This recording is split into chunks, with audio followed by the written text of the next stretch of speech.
Hello, and welcome to the Burn After Listening podcast. This is episode 4, and as promised, I am trying to be more consistent with releasing these podcasts, but the editing isn't great, and you might hear me hesitating a lot, so just sorry in advance if that's a bit challenging to hear, but I am going to do my best to flow through my topics with relative articulation, at least enough to not be going the entire time, right? I spoke a bit in my last podcast episode about finding witchcraft and spirituality and connecting with nature, and I just wanted to talk a little bit more about that today.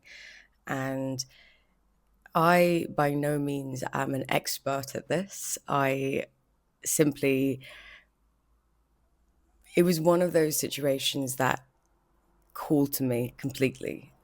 But as I've looked and thought through the rest of my life, I've thought, actually, this has been happening. I've been in this sort of witchy state for a very, very long time. And I just wasn't acknowledging it or actively practicing. And it's taken me 28 years to realize that. And only now am I embracing it. So I suppose what I want to tell you about is my process and what has got me to this point and why this way of thinking resonates with me. So, yeah. So, by trade, I am a qualified psychotherapist. I'm trained as a drama therapist, which a lot of people don't know or have a misunderstanding of. So, it's not therapy for actors, exclusively for actors. It's not getting up and role playing with a whole group if you don't want to. It's so much more than that. And I've utilized meditation, tarot cards, candles, smells, sounds, lights. I've used all of those tools in my kit to treat and support people. And from my understanding, those things have been quite useful because they're bespoke, I bring in those resources depending on the client.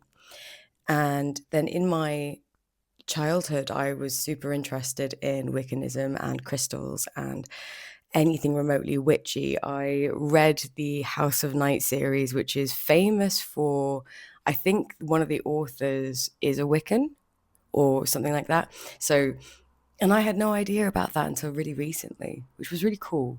And then my roots, I'm half Indian, half Irish, and I think both of those have incredibly magical and sacred roots, all to do with the land and for example, in Celtic culture, there's Druidism, and a lot of what I derive my spirituality from is a sort of more Druid way of seeing the world. But I digress. As I was growing up, I experienced a lot of stuff, and I was later diagnosed with other mental health, whatever you want to call them, problems, issues, diagnoses, whatever. And I had to receive a lot of different types of therapeutic treatment to kind of get myself back on track. And that included DBT, which is dialectical behavior therapy, which actually has some of its roots in Buddhist and Hindu practices, which I believe are very closely aligned to pagan practices in terms of the sense of energy, the beliefs around reincarnation, karmic justice, all these kinds of things. And I think there's just different tools we use. But in Wiccanism, divination is something that's always been the key difference, I think, between Wicca and other religions.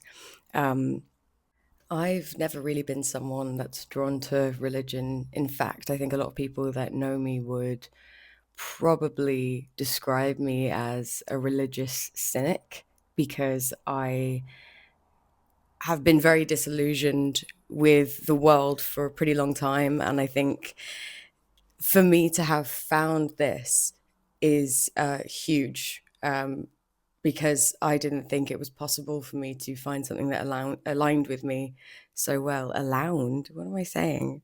There's a lot more to it that I still have to process, I still have to navigate, but it's very rapidly become a passion of mine and something that I'm dedicating a lot of my time to. So, spending a lot of time in my garden and learning plants, learning the magical properties of different trees and, medicinal, scientific properties of different plants as well, ancient beliefs about those things. So I've been really doing my research and studying.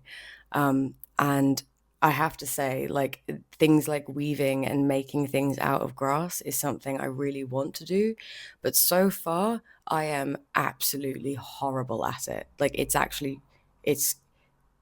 I feel like my hands just stop working. I don't know how, like, I can't do it.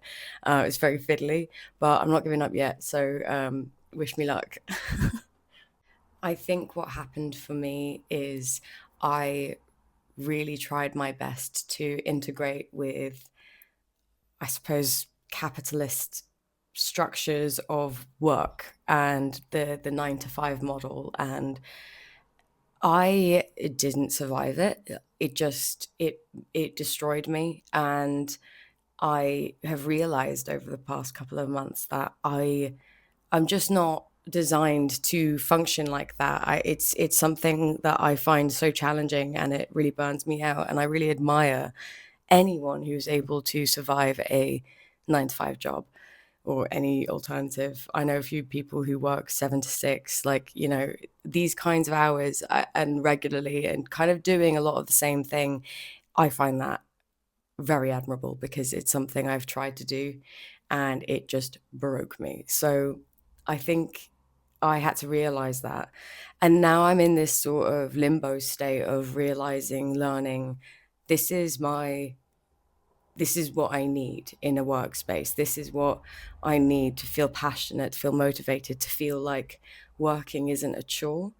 And I don't know what that is yet, which is obviously the limbo state I'm explaining, but it's in and of itself, being in that state is quite challenging, right? Because it's like you have a lot of directions you could go you could go down. There's a lot of paths you could go down.